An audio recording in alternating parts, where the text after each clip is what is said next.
Number series से आपको HSC set में 2 से 3 क्वेश्चन मिनिमम देखने को मिलेंगे। इसको करने का तरीका क्या है और प्रीवियस क्वेश्चंस में कैसे क्वेश्चंस पूछे गए हैं प्रीवियस ईयर क्वेश्चंस में, हम वो डिस्कस करेंगे। जब आप नंबर सीरीज देखते हो तो आपको वैसे देखने, जैसे मान लो कि कोई रोबोट देखता है किसी चीज को और उसके बाद जितनी भी इंफॉर्मेशन है वो अपने दिमाग में इंट्यूटिवली गैदर करनी है और आपको लॉजिक अप्लाई करने हैं। ठीक है, जैसे रोबोट क्या करते हैं, किसी भी पर्सन को देखता है तो उसकी स्क्रीन के सामने शुरू हो जाता है कि नेम, एज, ये वो, उसकी इंफॉर्मेशन। तो सबसे पहले गैदर करो ऑल द इन्फो। मतलब आप सोचो कि इस पे आपको क्या सोचना है, स्क्वायर वाला लॉजिक लगाना है, क्यूब वाला लॉजिक लगाना है, प्रोडक्ट वाला लॉजिक लगाना है, एडिशन वाला लॉजिक लगाना है, आपको सोचना पड़ेगा। और ये इंट्यूशन कैसे डेवलप होगी, ये प्रैक्टिस से डेवलप होगी। ठीक है, अगर कोई भी क्वेश्चन 2 मिनट से ज्यादा हो रहा है तो मेरे ओपिनियन में उसे उसी टाइम छोड़ देना और अगले क्वेश्चन पे मूव ऑन कर देना। ठीक है, तो ये सब चीजें आपको ध्यान में रखनी है। फर्स्ट क्वेश्चन डिस्कस करते हैं। क्वेश्चन को लिखना नेसेसरी है, आपको अपनी नोटबुक पे पहले पूरे सीक्वेंस को लिखना पड़ेगा। सबसे पहले है 20, फिर 10, फिर 15, फिर 30, फिर 75 एंड देन एक्स है। तो बताओ एक्स की वैल्यू बताओ, इनमें से क्या होगी। देखने पे लग रहा है जब आपने इसको इससे यहां तक गए तो 0.5 से मल्टीप्लाई किया, दैट इज हाफ से मल्टीप्लाई किया।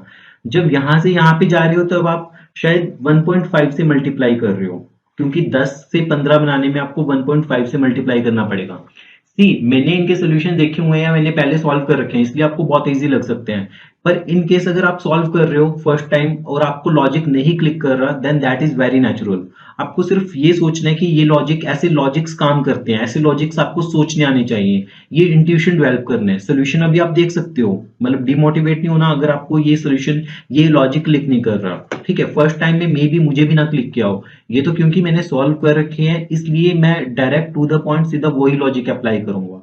ठीक है, 15 के बाद इस बीच में आपके पास एक और 10 था, एक और 10 है तो इससे फिर से लिखते हैं हम, ये बनेगा आपके पास 10 और ये बनेगा 15। यहाँ पे 10 से 10 के लिए आपने 1 से मल्टीप्लाई किया, 10 से 15 के लिए 1.5 से, 15 से 30 के लिए आपने 2 से मल्टीप्लाई किया, 30 से 75 के लिए 2.5 से मल्टीप्लाई किया, 75 से x जाना है तो आपको 3 से मल्टीप्लाई करना पड़ेगा, तो 75 इंटू 3 क्या होगा, 225 बनेगा। तो ऑप्शन नंबर डी। फिर से बता रहा हूँ, 20, 10, 10, 15, 30, 75 एक्स। जब आप 20 से 10 पे गए तो 0.5 से मल्टीप्लाई किया, 10 से 10 पे गए तो 1 से मल्टीप्लाई किया, फिर 1.5 से मल्टीप्लाई किया, फिर 2 से, फिर 2.5 से और फिर 3 से। तो ये लॉजिक है इसमें। सेकंड, नेक्स्ट क्वेश्चन में आपके पास सीरीज दी हुई है कि A A B A, A B, A B C, A B C D, A B C D E. काफी इंटरेस्टिंग क्वेश्चन है ये वाला। तो काउंटिंग करते जाओ, 100 प्लेस पे कौन सी आएगी। अगर आप केयरफुली देखो तो सबसे पहले ये ए है, ये ए बी है, ये ए बी सी है, फिर ये A B C D, A B C D. तो मतलब पहले फर्स्ट लेटर, फिर 2 लेटर, फिर 3, फिर 4 लेटर, फिर 5 लेटर, फिर 6। तो इन सबका सम करना शुरू करो। इन सबका जब सम करना शुरू करोगे आप, तो आपको पता है कि सम ऑफ नेचुरल नंबर्स का फॉर्मूला होता है n इंटू एन प्लस 1/2। तो अगर मान लो कि हम इसमें n की वैल्यू पुट करते जाओ, मान लो 10 की वैल्यू पुट करोगे, 10 इंटू 11/2 कितना बनेगा आपके पास, 55 के करीब बनेगा। मतलब जब आप 10, जैसे इसमें एक अल्फाबेट लिया हुआ है, इसमें 2 लिए हुए हैं, इसमें 3, इसमें 4, इसमें 5, जब आप ऐसे 10 अल्फाबेट्स लोगे तब आप 55वीं टर्म तक पहुंचोगे। ठीक है, कहां तक पहुंचोगे, 55वें टर्म तक। तो अगली में 11 टर्म्स लेंगे, अगली में 12, अगली में 13। अगर हम 13 लेते हैं तो कितने बनेंगे, 13 इंटू 14/2। इस फॉर्मूले में 13 वैल्यू पुट कर दे तो ये आपके पास बनेंगे 91। तो 91 तक आपके पास पहुंच गए, 91 तक 13 की सीरीज कंप्लीट हो चुकी है, अगली सीरीज शुरू होगी। तो अगली सीरीज में क्या होगा, A B C D E F G H I. ये 92 है, 3, 4, 95, 96, 97, 98, 99, 100। तो 100 प्लेस पे आपको क्या देखने को मिलेगा, आई देखने को मिलेगा। यहाँ पे दो लॉजिक काम कर रहे हैं, थोड़ा ट्रिकी क्वेश्चन मान सकते हो आप। एक तो सम ऑफ एन नेचुरल नंबर्स होते हैं, n इंटू एन प्लस 1/2। अगर आपको ये लॉजिक नहीं क्लिक कर रहा और आपको रियल टाइम में भी इसके बारे में नहीं पता, तो आप ऐसा क्वेश्चन छोड़ दो, क्योंकि ये क्वेश्चन आपका अदरवाइज 5 से 6 मिनट लेगा। कितना टाइम लेगा, 5 से 6 मिनट लेगा। ठीक है, तो सीरीज में पहली टर्म, 2 टर्म, 3, 4, 5, फिर 6, फिर 7, फिर 8, फिर 9 टर्म्स होंगी, फिर 10 होंगी, फिर 11 होंगी, फिर 12 होंगी, फिर 13 होंगी। तो ये सारी काउंट करके आपके पास 91 टर्म्स बनेंगे अभी तक। तो उसके बाद 14वीं सीरीज जब शुरू होगी तो उसमें 100 प्लेस पे आपको आई देखने को मिलेगा। नेक्स्ट क्वेश्चन डिस्कस करते हैं। इस क्वेश्चन में x की कीमत निकालनी है। 2, 12, 36, 80, 150 और x। केयरफुली ऑब्जर्व करो कि जो सीरीज है वो बहुत रैपिडली इंक्रीज कर रही है, लाइक 2 से 12, 12 से सीधा 36, 36 से 80, 80 से 150। तो इसमें आपको लॉजिक फाइंड आउट करना है, ठीक है। तो रोबोटिक मेमोरी होनी चाहिए। वैसे सोचो कि स्क्वायर और क्यूब नंबर से इसमें दिखने चाहिए, मन की आंखों से इसमें देखो, स्क्वायर नंबर और क्यूब नंबर दिख रहे हैं इसमें, मन की आंखों से देखो। तो 2 को हम लिख सकते हैं 1 स्क्वायर प्लस 1 क्यूब, 12 को लिख सकते हैं 2 स्क्वायर प्लस 2 क्यूब, ठीक है। 36 को लिख सकते हैं 3 स्क्वायर प्लस 3 क्यूब, 80 को लिख सकते हैं 4 स्क्वायर प्लस 4 क्यूब, 150 को लिख सकते हैं 5 स्क्वायर प्लस 5 क्यूब, और x को क्या लिखेंगे 6 square plus 6 cube, that is 36 plus 216, that is 200 252, 252, option number B. Then replace the incorrect term. Incorrect term को रिप्लेस करो। एक सीरीज दी हुई है 3, 2, 7, 4, 13, 10, 21, 18, 31, 28, ये सीरीज खत्म का ही नहीं होती, 43, 40, where odd terms and even terms follow the same pattern। Thank you ये हिंट देने के लिए। अगर ये हिंट ना देता तो आपकी डिफिकल्टी बढ़ जाती। और टर्म्स एक सेम सीरीज फॉलो कर रहे हैं और even term same series follow कर रहे हैं। तो मैं और टर्म्स की पैटर्न निकालता हूं। सबसे पहले इसमें आपने 4 किया प्लस 4, 7 से 13 तक जाने के लिए प्लस 6 किया, 13 से 21 तक जाने के लिए प्लस 8 किया, 21 से 31 तक जाने के लिए प्लस 10 किया, फिर आपने किया प्लस 12 किया। तो सिमिलर लाइंस के ऊपर यहाँ पे क्या होगा, 2 से सबसे पहले आपने क्या किया प्लस 2 किया, 4 से फिर आपने क्या किया प्लस 6 किया, 10 से आपने किया प्लस 8 किया, फिर 18 से किया आपने प्लस 10, और 28 से 40 के लिए आपने किया प्लस 12। तो यहाँ पे प्रॉब्लम यहाँ पे क्रिएट होगी, क्योंकि देखो 4, 6, 8, 10, 12, 6, 8, 10, 12, तो यहाँ पे प्लस 4 होना चाहिए था। तो प्लस 4 होगा तो ये वाली टर्म करेक्ट क्या होगी 6 होगी। तो ये क्वेश्चन इंपॉर्टेंट है। ऑल्टरनेट सीरीज चल रही है, सेम पैटर्न फॉलो करवाना था। सेम पैटर्न फॉलो करवाने में आपको 2 में 2 ऐड किया, जबकि ऑड वाली सीरीज में फर्स्ट टर्म में 4 ऐड किया, तो यहाँ पे 4 ही ऐड होना था, ठीक है। नेक्स्ट क्वेश्चन में मूव ऑन करते हैं। एक मैट्रिक्स दी हुई है सर्टेन एंट्रीज की, the entries follow a certain trend row wise. वो एक रो वाइज एक कुछ ट्रेंड फॉलो कर रही है। Choose the missing entry accordingly. 2021 में यूपीएससी में क्वेश्चन आया हुआ है, ये बहुत सिंपल सा क्वेश्चन है। केयरफुली देखो, 7 और 3 का सम कितना होगा 10 होगा, 3 और 6 का सम कितना होगा 9 होगा, तो 10 और किसका सम 13 होगा 3 का, 10 और 3 का सम 13 होगा। बी ए सी, सी बी ए सी बी, तो 3B इसका आंसर हो जाएगा, ठीक है। तो बहुत केयरफुली सबसे पहले आपको इस क्वेश्चन का सोल्यूशन ही देखना, आपको ये अपनी नोटबुक में नोट डाउन करना है क्वेश्चन, आफ्टर दैट आपको ये लॉजिक सोचना है। नेक्स्ट क्वेश्चन में दो आइडेंटिकल सीक्वेंस गिवन है आपके पास दो रोज में। सबसे पहले गिवन है कि 8, 4, 6, 15, 52.5, 236.25। देखो इंक्रीज कर रहे हैं ना, काफी रैपिडली इंक्रीज होना शुरू हो गया, तो मतलब मल्टीप्लीकेशन का कोई लॉजिक है। 8 से 4 कैसे पहुंचोगे, 8 से 4 पहुंचोगे अगर 0.5 से मल्टीप्लाई करोगे, 4 से 6 कब पहुंचोगे अगर 1.5 से मल्टीप्लाई करोगे, 6 से 15 कब पहुंचोगे अगर 2.5 से, 15 से 52 कब पहुंचोगे अगर 3.5 से, अगर 4.5 से। तो सिमिलरली 5 था, 5 को जब आपने 0.5 से मल्टीप्लाई किया तो आपके पास आएगा 2.5, 2.5 को जब आपने 1.5 से मल्टीप्लाई किया तो आपको देखने को मिलेगा 3.75, 3.75 को आपने 2.5 से मल्टीप्लाई किया तो यहाँ पे आपको देखने को मिलेगा 9.375, 9.375। तो ऑप्शन नंबर सी ठीक होगा इसका, सी ऑप्शन, ठीक है। तो आपको सी की वैल्यू निकालनी थी, what will be the in the place of C, C की जगह पे क्या आएगा सीक्वेंस नंबर 2 में।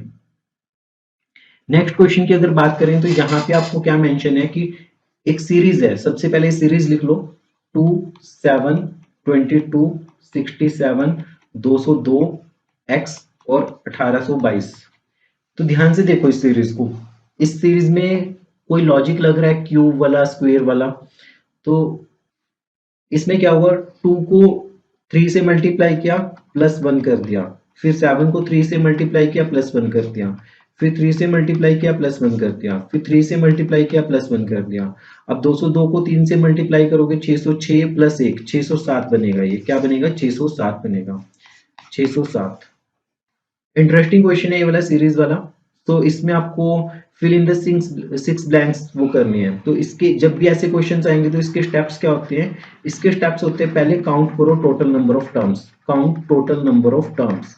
सबसे पहले टोटल नंबर ऑफ टर्म्स को काउंट कर लीजिए। सेकेंड स्टेप क्या होगा आपके पास कि जैसे मान लो इसमें कितने टर्म्स हैं, काउंट करते हैं 1 2 3 4 5 6 7 8 9 10 11 12 13 14 15 16 17 18 18 टर्म्स आ गई आपके पास। तो इसे ब्रेक करो, या तो 6 6 की 3 पार्टीशन बना सकते हो आप, ठीक है, या उसके बाद 9 9 की 2 पार्टीशन बना सकते हो, ठीक है, या फिर आप 3 3 की 6 पार्टीशन बना सकते हो, 3 3 3 3।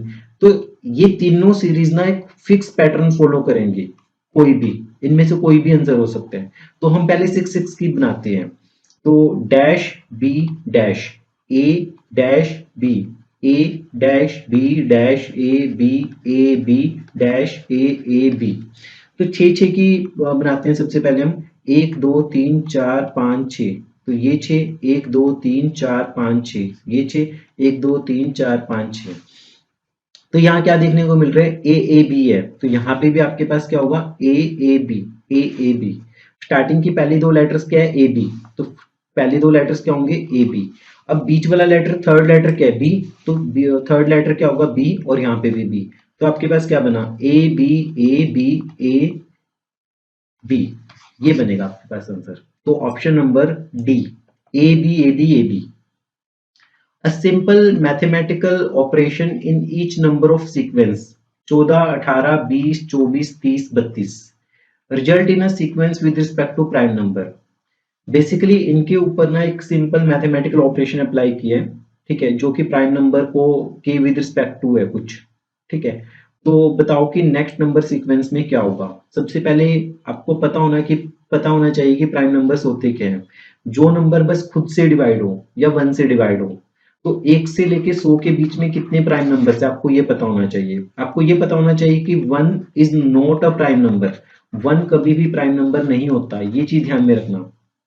अब सीरीज क्या है? 14, 18, 20, 24, 30 और 32, 30 और 32। 14 को आप कैसे लिख सकते हो? 13 + 1 करके। 18 को कैसे लिख सकते हो? 17 + 1 करके।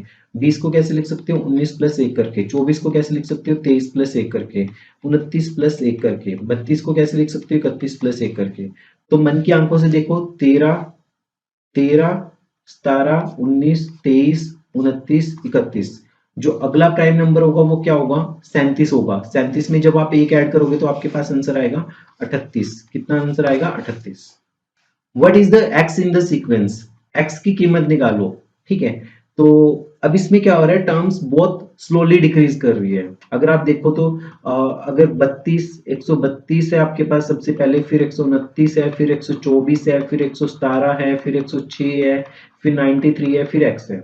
132 में से 29 गया तो आपके पास -3 का डिफरेंस हुआ, फिर आपने -5 का, फिर -7 का, फिर -11 का, फिर -13 का डिफरेंस आया। 106 में से 13 गए। अब 13 - 15 का डिफरेंस, 93 में से 15 माइनस होंगे, 13 में से 5 8 78। ये जो डिफरेंस है, ये डिफरेंस क्या दिख रहा है? 3 5 7 11 13 प्राइम नंबर्स का। तो 13 में से क्या माइनस होगा? -17। तो 93 में से आपका 17 माइनस होगा। जब 17 माइनस करोगे तो 6 76। तो ये आपके पास देखने को मिलेगा 76।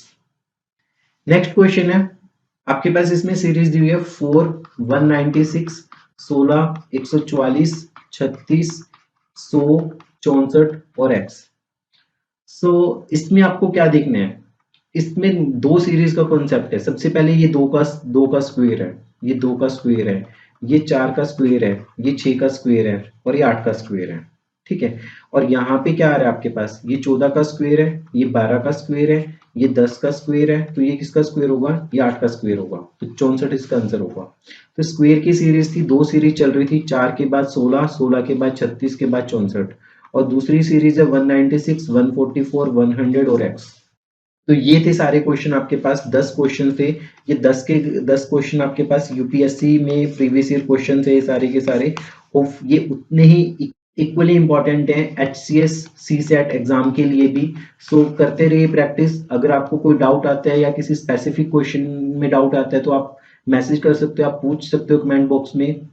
पढ़ते रहिए, प्रैक्टिस करते रहिए अभ्यास कुल क्लासेज के साथ।